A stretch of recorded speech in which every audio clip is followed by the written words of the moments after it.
What's up, everybody? This is Dominic D'Angelo of WrestleZone.com. Today's date is November 18th, 2021, and this is episode 4 of the MLW Fusion Fight Report. I think it's 4, maybe it's 3. I can't remember. But, welcome. We had a big episode of MLW Fusion. It was actually MLW World Champion, and that was the lone match in the show today, or this past episode. Before that, though, breaking news, indirectly pertaining to MLW, but there was 8 releases today by WWE in the main roster, and one of them was a former MLW World Heavyweight Champion in Shane Strickland, who was known as Isaiah Swerve Scott in WWE. And crazy because Hit Row was supposed to be the big new team coming into WWE, being drafted by SmackDown. Several weeks ago, they released B-Fab, and then now all 3 of them got released today, along with 5 other people of the main roster, including John Morrison. So pretty wild stuff. But I mean, heck, everybody else knows the talent of Shane Strickland except WWE, apparently. And it would be awesome to see him back in Major League Wrestling. He was part of the One Shot when the MLW originally made their return to wrestling, and he was the world champion. So it would be very great to see him back in the mix at some point. I don't know if this was pertaining to it or not, but Cesar Duran got on Twitter, and let me look it up here real quick, because I think he might have been in reference to this. Because also Shane Strickland was a part of Lucha Underground, I believe. And so here, let me try to find this. My cat Dusty's going to make a run, and he's checking out the microphone right now. But let me pull this up real quick. Hello, Dusty. Yes, so here it is. Okay, you guys ready? One fool's mistake is an opportunity for many. Hashtag Azteca. So, something to really think about. But I wanted to talk about that before we get to War Chamber. Which, wow, very transcendent episode of MLW Fusion this week with the War Chamber going down, and we are going to get right to it. So, and there's a couple other things I want to touch upon that MLW is working on as well. Some announcements made and other things like that. They're coming back to Dallas. I want to talk about Tajiri a little bit and what they have planned coming in here for their next event. So, here we go. Yes. So this week's MLW hosted the most violent match in league with War Chamber. And before the battle begins, we see the violent matchmaker himself, Cesar Duran, step out into Philadelphia's infamous 2300 Arena. He's got some good news for the Renegades, and that is that Major League Wrestling will be returning back to Mexico and Tijuana for the Crash and Lucha Libre. Now, if you haven't seen these episodes, that was the last set of filming they did before the pandemic hit. And they're awesome events to check out. It's such a unique environment there. And totally different style. Like, you have, like, suspect referees making slow counts and things like that. It's just a very, very different vibe going on. It's pretty darn cool to see. And so it's going to be a real treat if you have not seen that before. There's just a lot to take from those events, and seeing MLW in a different environment such as that is pretty darn cool, and it'll be very neat to see how it gets all incorporated with the Aztec Underground stuff coming into play, and who is in the mix, and who Cesar Duran's brought in, and all that kind of thing. So that's going to be something to look forward to very much so coming up. So that's how we started this episode of Fusion off. And then there was just a quick cut scene of 5150 really running down Low Sparks, and really great, intense promos here. They always deliver on these kind of things. It's very, like, visually distorting, because it's like just like very underground, it feels. And but each guy in 5150 gets their chance to talk. Conan, Dr. Julius Smokes, Slice Boogie, and then Danny Limelight Rivera. They all do a very good job. They drop some F-bombs in there, and Rivera really plays it up because he like lays it into El Hijo de la Park, who he stole the mask of, and he says he burned the mask too. So pretty neat stuff, building the feud to their tag match coming up here in several weeks, whenever that may be, and it should be pretty darn cool. So that was a brief thing that they did, and then following up, they just had hyped some stuff for the weeks to follow, including next week, the Thanksgiving episode, which is always a fun one, is that we have the semifinals of the Opera Cup, finishing up with Calvin Tankman and TJP now in the mix. Is Alex Kane as an alternate, so it'll be interesting to see what gets followed up with that and where it goes. So there's that. There is also the ladder match, the open weight ladder match, and I'll remain spoiler free, but I accidentally spoiled it for myself as to what happens in the ladder match, and but I won't do it for you guys because it's something to look forward to. So there's that going on, and then we'll have the debut of Gnarls Garvin too as well next week. So something else to look ahead to. Something else that's on tap for MLW 2 happens to be their return to Dallas, Von Erich country, and the Von Erichs will be there. And there's a lot to note about that too, because it's going to happen at Gillies, which is infamous for Urban Cowboy was filmed there. It's just a very famous venue in Dallas, in downtown Dallas. So very cool to see. I'm going to try to go there. I really am. So we're going to see. Financially wise, we'll see if I can finagle it, but it'll be pretty cool to check out. Hopefully I can. But yeah, so and that Dallas event too, they had it at the other, I can't remember the name of the venue that it is, but that's a unique environment too. Like, that's the cool thing about Major League Wrestling. Like, I mean, you look at WWE on television and stuff like that, every arena looks the same. It's got this own just drabby vibe, not drabby, but sterile, corporate sterile, like nothing looks different. Like, it was cool back in the day when WWE had like Madison Square Garden. You could clearly tell when you were in MSG. Now you don't see that anymore. And it's very, it just gets rid of the uniqueness that wrestling can bring. Live wrestling can bring to the product. But MLW embraces that. Like I said, Tijuana, the Dallas, I think it's like the Metroplex it's called. But it'll be interesting to see Gillies here, as well as the Cicero when they do go to Chicago. Obviously, the 2300 Arena has its own identity from past and current, so pretty neat.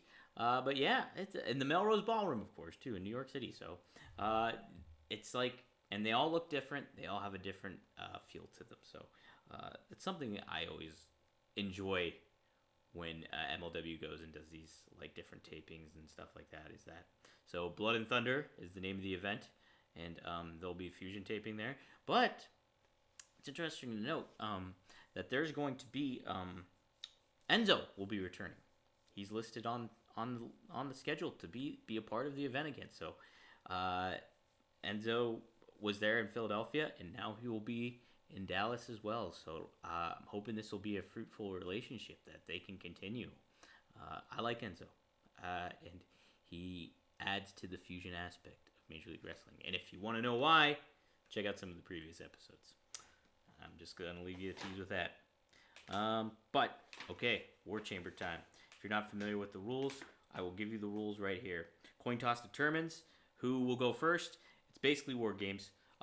One cage, barbed wire at the top of the cage, but and then every 5 minutes, well, starting off, it's the first two competitors will start off for 5 minutes, fighting for 5 minutes, and I think it's every 2 minutes after that.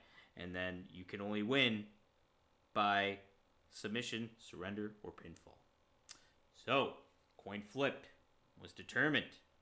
And who came out first? But CONTRA's music hits. And it is Jacob Fatu starting the whole thing off. And he's got a vendetta. He wants to prove himself. He wants to end MLW. And so he comes out first representing CONTRA unit. Then, the big reveal. It is here. Cesar Duran. If you are familiar with Lucha Underground and those ties, Cesar Duran introduces his blood brother in Montaza, Matanza. So Matanza Duran, who is also known as Jeff Cobb. Jeff Cobb is awesome. He's been in New Japan. He was a mercenary in a mercenary role for AEW, and obviously he was in ROH, and just a top talent in today's wrestling product. So really cool to see him in the Major League Wrestling mix, and he was actually there at the one shot too that I just mentioned, and can't remember who he competed against, but man, just fantastic talent, and he being Duran's blood brother and stuff like that, just really cool stuff. So he comes out, and it's him and Jacob Fatu duking it out for the first 5 minutes. Really cool stuff. Fatu took control early, but then the Cobb showed his strength and stuff.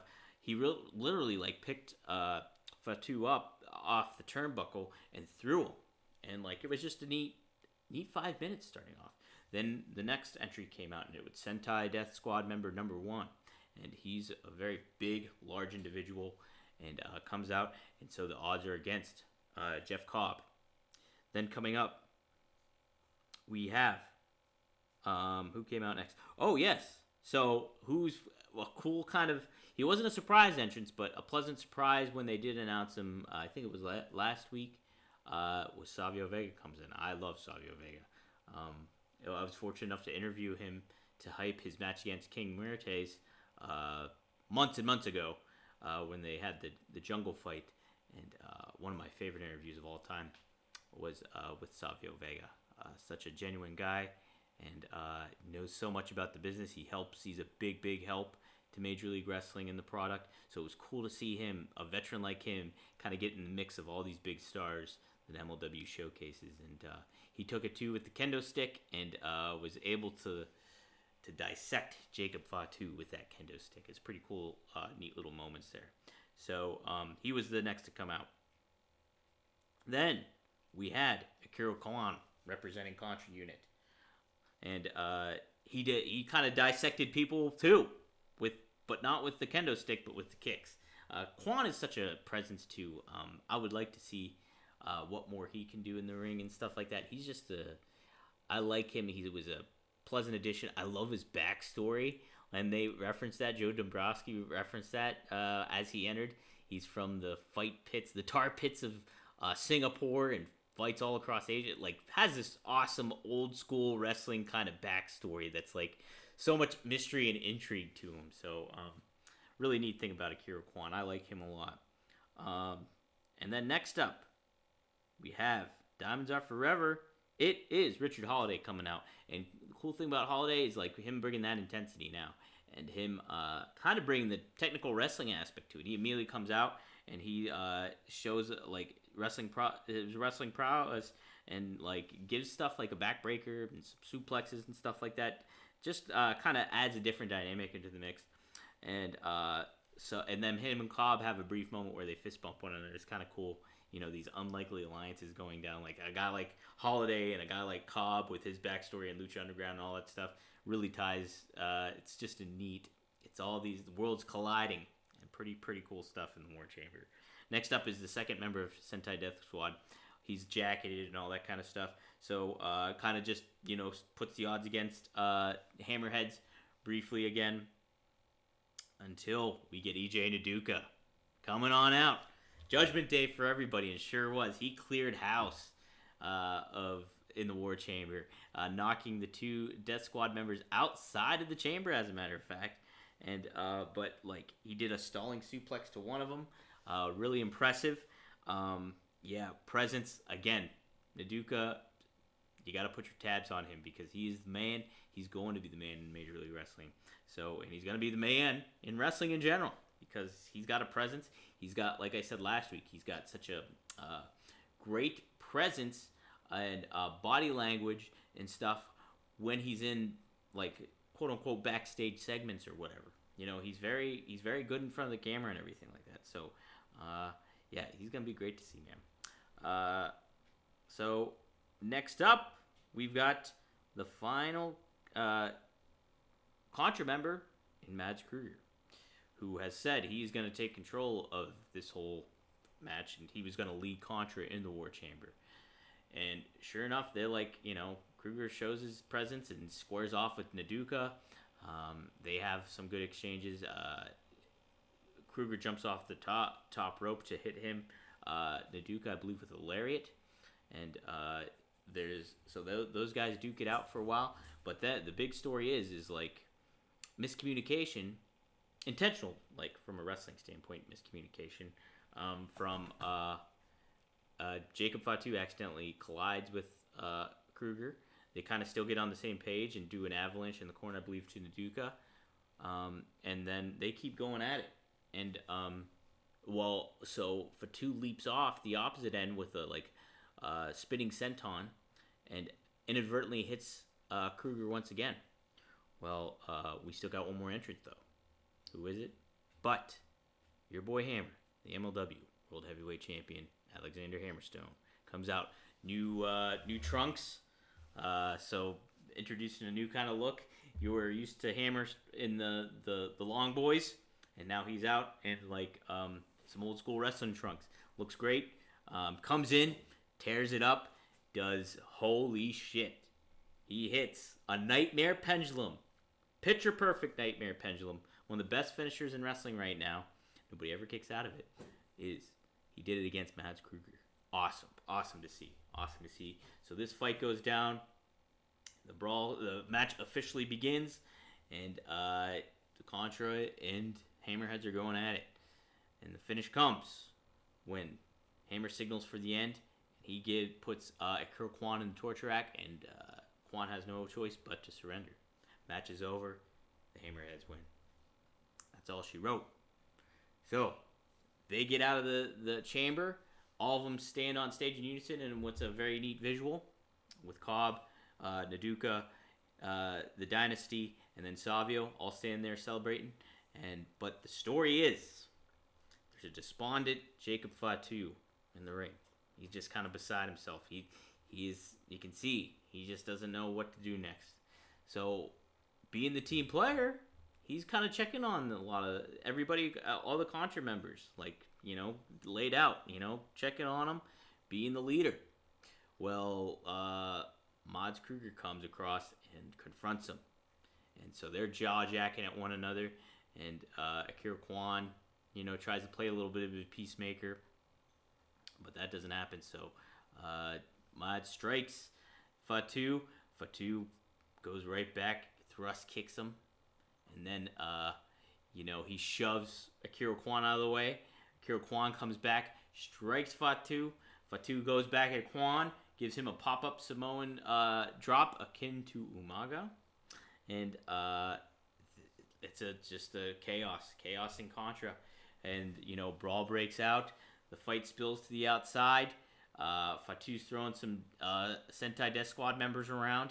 And him and Mads Kruger want a piece of one another. And, they get separated by, it's like a pull apart of all pull aparts. Like, so many men come out to try to to restore order here from Atlas Security. Great security team, by the way. I love Atlas Security. They're like nice guys to talk to. I love them. So they're there. And yes. So, that's how all the stuff in the 2300 arena ends for the evening. We cut backstage in Cesar Duran's office. He's pouring a glass of wine. And here, he's sharing it with Carly Perez, the mysterious woman who has ties with King Muertes, the Caribbean champion. So he's telling, hey, we've had our past together, but I want to be on the same page. I have plans. So she's kind of for it, but she's like, yeah, we do have a past together. And Cesar Duran, let's put the past behind us and let's look forward to being artists of the canvas and paint this canvas red. Carly Perez is all behind that. She's like, what is our canvas? And he presents a blueprint of the MLW ring. What's this mean? That's how the show ends. It's a good episode. Very groundbreaking. So this sets up Fatu for a babyface role and a new direction. Fatu, one of the biggest talents in wrestling.